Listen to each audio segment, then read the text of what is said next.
It's Wednesday, December 28th, 2022. I'm Jackson Bird. Today, it is our second day of end-of-the-year best of programming. Today, from the Cool Stuff Ride Home's archives, how Polynesian voyagers navigated the oceans without compasses or maps, and how a new generation is bringing back those traditional skills. Plus, Waffle House's earnest and hilarious record label, and looking at the dress 7 years on. Did that viral moment lay the groundwork for our climate of misinformation today? Here's some cool stuff for your ride home. As a massive, lifelong fan of Waffle House, I've prided myself on knowing certain fun facts about the carb-loaded Southern breakfast chain, like the Waffle House Index, a metric of disaster readiness and recovery based on whether Waffle House is open, operating on a limited menu, or closed, and which is unofficially used by FEMA in gauging their disaster response. And that the iconic jukeboxes still holding court in every restaurant include Easter eggs, a couple of sunny-side-up songs about Waffle House itself. But what I was shamefully unaware of until today is that it's not just a couple of songs on the jukebox. Waffle House has its own record label. Waffle Records was established in 1984, starting from an idea of the restaurant's co-founder, Joe Rogers Sr., who was apparently pretty discerning about the music he wanted associated with the chain. But if a song managed to get picked, it would be pressed onto a 45 and then distributed to Waffle House jukeboxes around the nation. Nowadays, the tracks are distributed digitally, so it's a bit of an easier process, and there are so many.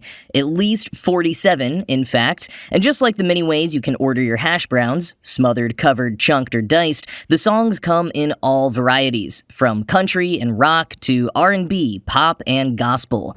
All the songs focus on menu items or the experience of being at a Waffle House. As Shelby White, head of Waffle Records, explained to NPR in 2016, quote, "It's not Waffle House, Waffle House, Waffle House over and over again. It's about our food. It's about our people. It's about the things that happen if you just sit in a Waffle House and listen to the conversations around you. We try to represent all of that to some degree in the songs." End quote.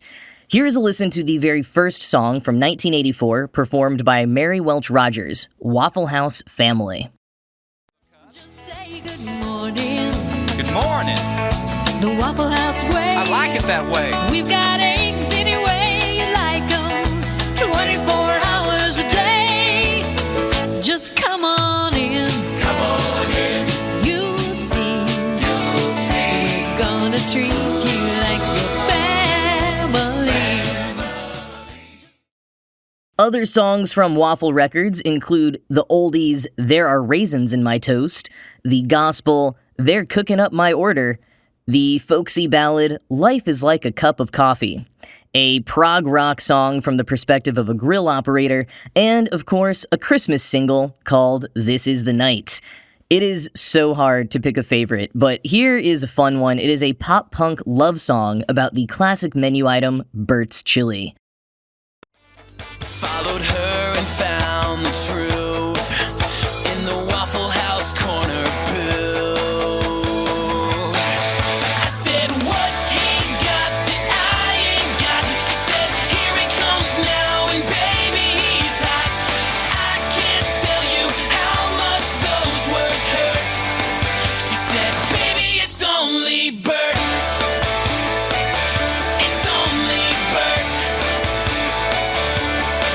A bowl of Bert's chili and a slice of pie. Man, you should have seen that light in her eyes. The music videos for Bert's Chili and others are delightfully low budget. One newer song that I am unironically digging right now, called Summertime and Lemonade, has a line about hopping into a limo and shows a minivan with a single piece of poster board on it and the word limo scrawled on it. Iconic. I think it's gonna be the song of the summer. Now, outside of my personal playlists, the songs aren't going to be topping the charts anytime soon. They don't even get more than 1% of plays on the Waffle House jukeboxes. But that doesn't seem to be the point. For Waffle House, it's about extending the experience and just having fun. Plus, they don't need the Grammys or the Billboard charts. Waffle Records has its own award show. The Waffle House Toonies honors the year's top-played Waffle House jukebox artists and also names a Scattered, Smothered, and Discovered Artist of the Year. Not someone from the Waffle Records lineup per se, but rather an aspiring artist from somewhere in Waffle Country. Boing Boing notes that last year's winner was Kim Cruz, an R&B artist from Texas, whose single Don't You Wanna Go is the newest addition to the Waffle House jukebox. And if you want to listen to all of the delightful, over-easy songs from Waffle House Records, you can explore various tracks at the links in the show notes, which includes Waffle Records' official Spotify and music videos on their main website.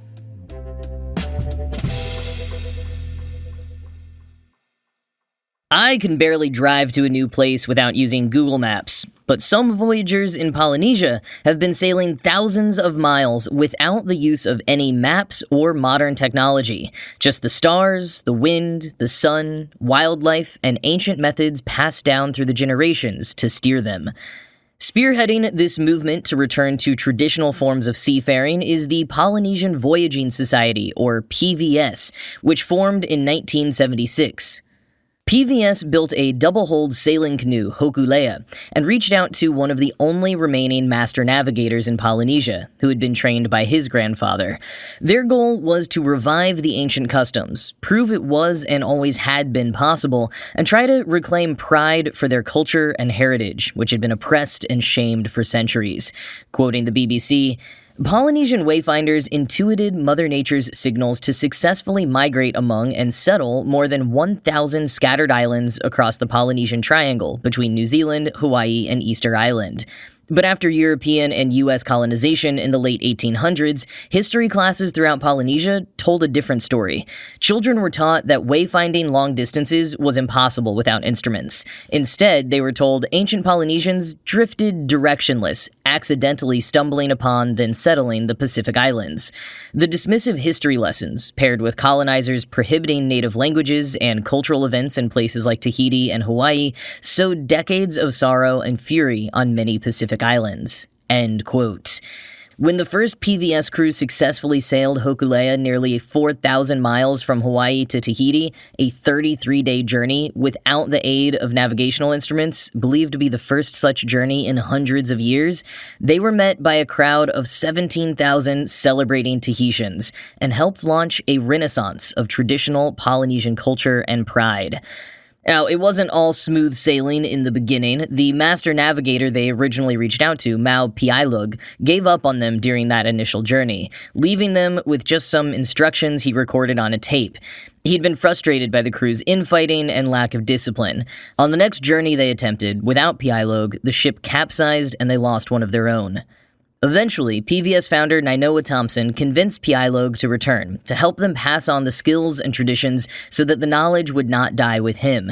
It went against tradition for the knowledge to be shared outside Piailug's family and community, but he recognized the importance of keeping the tradition alive. And the last rule that Thompson asked Piailug to bend before he passed away was allowing women to become master navigators and undergo the sacred Po ceremony. Piailug would not perform the ceremony himself, but he told Thompson, who had been initiated previously, that he could. In the almost 50 years since the organization was founded, and the thousands of voyagers and navigators they have trained, no women have received Po just yet. But PVS voyaging director Lehua Kamalu is well on her way. In May, she completed the 3,000-mile, 20-day journey from the Big Island in Hawaii to Tahiti, following the ancestral sea road created by Pele, the Hawaiian goddess of fire. Kamalu told National Geographic, quote, "She's a goddess, but she's also a woman who is the first to truly navigate and open up the pathway from Tahiti to Hawaii.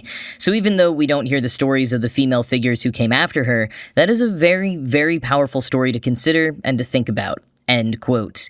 Kamalu is the first female captain and navigator of Hokulea, the same ship PVS first sailed on in the 70s, and she's the first known woman to captain and navigate a long-distance ocean voyage without modern navigational technology, which she did back in 2018. And just how does one navigate thousands of miles without a GPS or even a map or compass? Constant observation of your surroundings. Wind, currents, and the sun during the day, the stars at night after you've memorized an extensive map of hundreds of stars, and different types of birds as you get closer to land. All of these are constantly changing as you move, and you must analyze them in concert with one another along the journey. Thompson says on the PVS website that navigators are usually awake for 21 to 22 hours a day, only getting cat naps when they can, and that when you start out, you're using a lot of geometry and math to work out the ancient navigational tactics, but over time, you start to internalize it all and can feel it. He shares an anecdote about training under Pialog, who went to sleep and told Thompson to navigate overnight. Thompson wanted to challenge himself and changed course, just to see what would happen. When Pialog woke up, he knew where they were. He'd been able to feel the change and the direction of the change even while lying in bed in the hull of the ship. As Kamalu explained it, quote, "You're the only one who knows where we've been. You've added it all up in your head, and it's pretty hard to convey that to someone else. You're constantly keeping track of your progress along that ancestral pathway." End quote.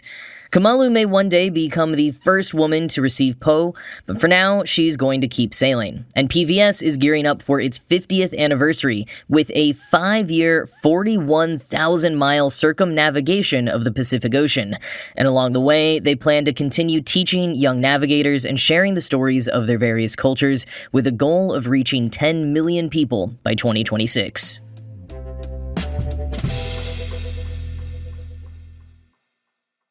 It's 2015. The first feature-length Star Wars film in a decade is about to come out. Trevor Noah has just taken over The Daily Show, while Larry Wilmore begins an ill-fated stint in Stephen Colbert's old time slot, while Colbert moves over to The Late Show on CBS.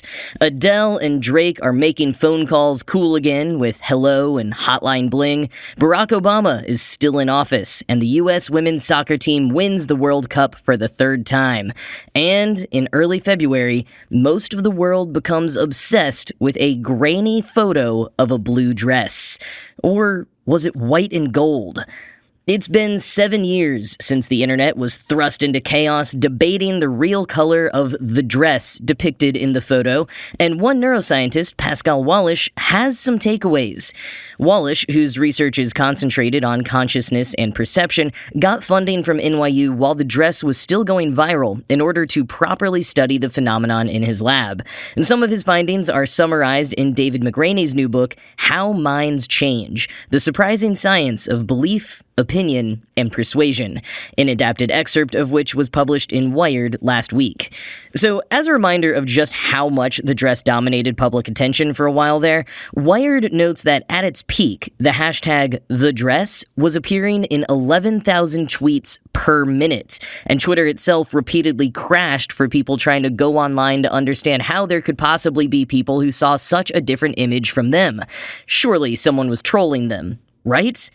Right? Because if not, then what other objects in the world are we perceiving as vastly different from others around us? If two people can look at the same image and see completely different colors, what even are colors? What even is reality? Given this whole conundrum occurred just shortly before the advent of alternative facts and fake news heralded the resurgence of mass conspiratorial thinking and cults like QAnon, it almost, in retrospect, feels like it set the stage for some of that. And maybe it did. After all, as McRaney writes, quote, "For many, the dress was an introduction to something neuroscience has understood for a long while. The fact that reality itself, as we experience it, isn't a perfect one-to-one account of the world around us. The world, as you experience it, is a simulation running inside your skull, a waking dream. We each live in a virtual landscape of perpetual imagination and self-generated illusion, a hallucination informed over our lifetimes by our senses and thoughts about them, updated continuously as we bring in new experiences via those senses and think new thoughts about what we have sensed. If you didn't know this, for many, the dress demanded you either take to your keyboard to shout into the abyss, or take a seat and ponder your place in the grand scheme of things." End quote.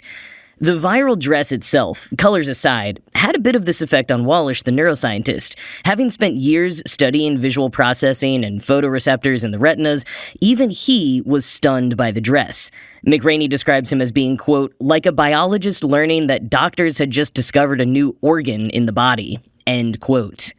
So some quick eye and color science here. The colors that we see are different wavelengths of electromagnetic energy that come from a source of light, and when the light collides with an object, the object absorbs some of the wavelengths and others bounce off.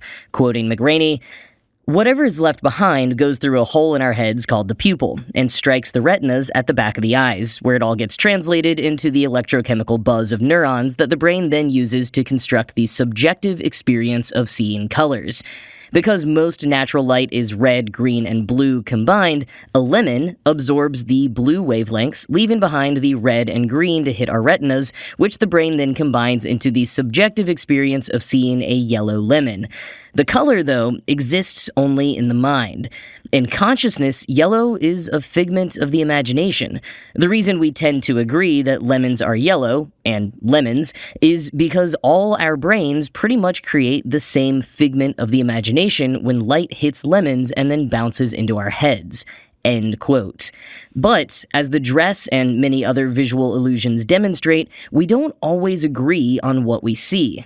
Think about the Rubin vase, that image that sometimes looks like a vase and sometimes looks like two silhouetted faces looking at each other. When we encounter something we can't immediately interpret, our brains, without us actively being aware of it, disambiguates the image. We rely on previous experiences, things we've seen before, things we know, to disambiguate the unfamiliar image or object. Illusions like the Rubin vase are called bistable visual illusions. There are two possible interpretations, and while you can only see one at a time, you can usually see both if you think about it. For the dress, it was bistable, but each individual person could only ever see one of the two possible color combinations. During his study, Wallish hypothesized that some form of disambiguation was happening. After all, this image was a little bit weird. It was taken on an old phone by Cecilia Bleasdale inside of a shop to text her daughter and show her what dress she planned to wear to her daughter's wedding the following week. The family disagreed about what color the dress was based on the photo, so the daughter posted it on Facebook to see what others thought.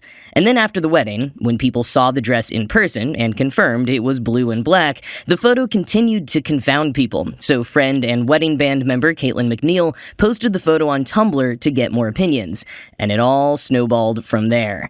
But the important part is that the photo itself was what was unique, not the dress. There were some weird quirks of the photo. The poor quality from an old phone, the overexposure of part of the background, and underexposure of part of the dress. Wallish thinks that people disambiguated the confusing photo in different ways. Some people's brains overcorrected for the poor lighting conditions, for example. And after 2 years of research involving 10,000 participants, one strong pattern emerged.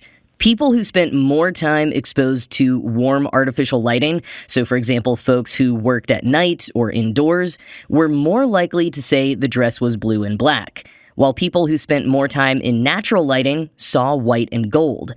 But as you might remember from your first and second and 14th time seeing the dress, none of them ever questioned what they saw. They weren't aware of this disambiguating that their brains were doing. It just happened, and what they saw is what they saw. And it seemed unbelievable that someone else could see it the other way. As McRaney described it, quote, "The result was a lie told to them by their brains that felt obviously true." End quote. Wallish's lab called this the substantial uncertainty with ramified or forked priors or assumptions you will get disagreement, aka surf pad. And quoting further from McRaney, "In other words, when the truth is uncertain, our brains resolve that uncertainty without our knowledge by creating the most likely reality they can imagine based on our prior experiences. People whose brains remove that uncertainty in similar ways will find themselves in agreement, like those who saw the dress as black and blue. Others whose brains resolve that uncertainty in a different way will also find themselves in agreement, like those who saw the dress as white and gold. The essence of surf pad is that both groups feel certain, and among the like-minded, it seems that those who disagree, no matter their numbers, must be mistaken. In each group, people then begin searching for reasons why those in the other group can't see the truth, without entertaining the possibility that they aren't seeing the truth themselves." End quote. And this is an important takeaway beyond color.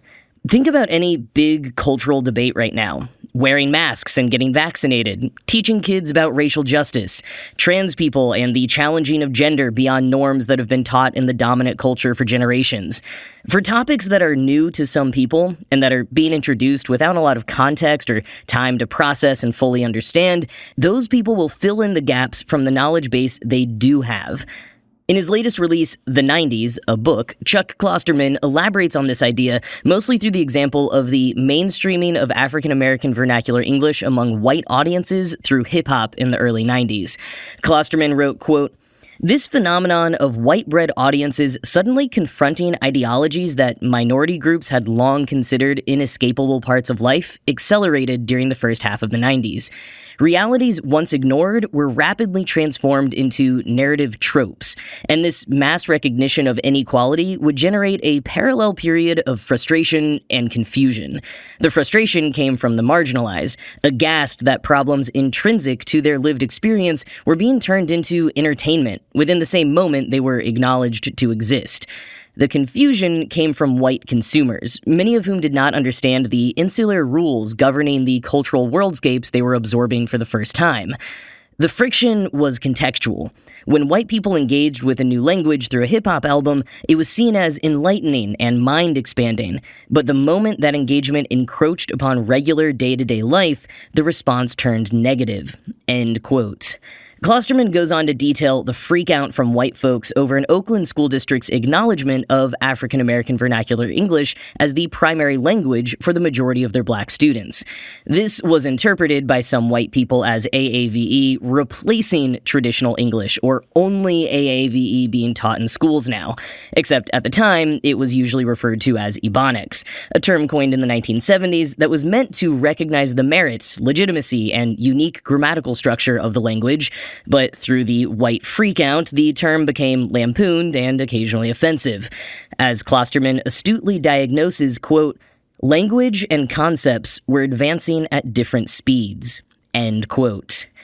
We can see that in so much right now. Trans topics are a big one. Trans people in various forms and fashions have existed throughout time and across cultures, even if the descriptive words have changed. But the words currently being used in English-speaking communities have been around within trans communities for decades or longer. So the words and concepts are nothing new to people within the community. But some of the concepts, when you haven't experienced them yourself or taken the time to listen to a trans person or confront what you've always been taught about the binaries of gender and sexes by your culture and beginner-level science courses, it can be confusing.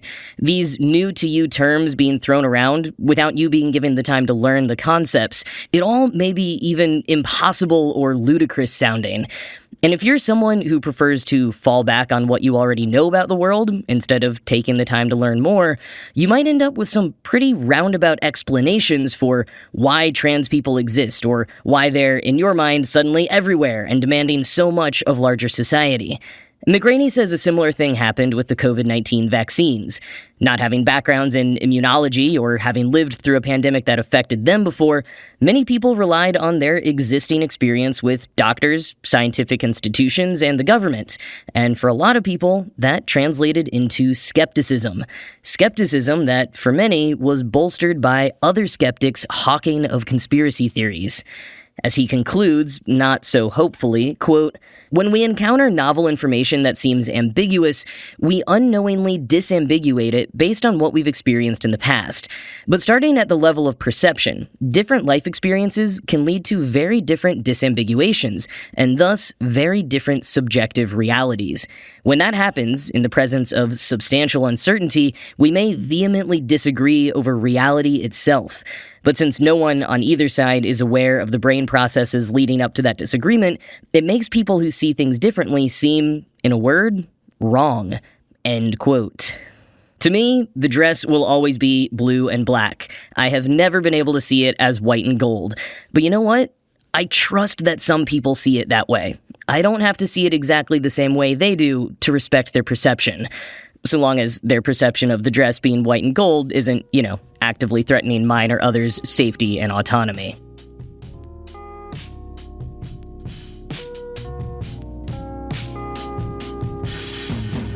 Well, thank you for joining me again for our end-of-year best-of specials. I've had a lot of fun putting these together for you, and I hope you are equally enjoying some of these encore listens, or perhaps hearing some of these stories for the first time if you missed them before. But that is it from me for today. This show was produced by Ride Home Media. I'm Jackson Bird, and I'll talk to you again tomorrow.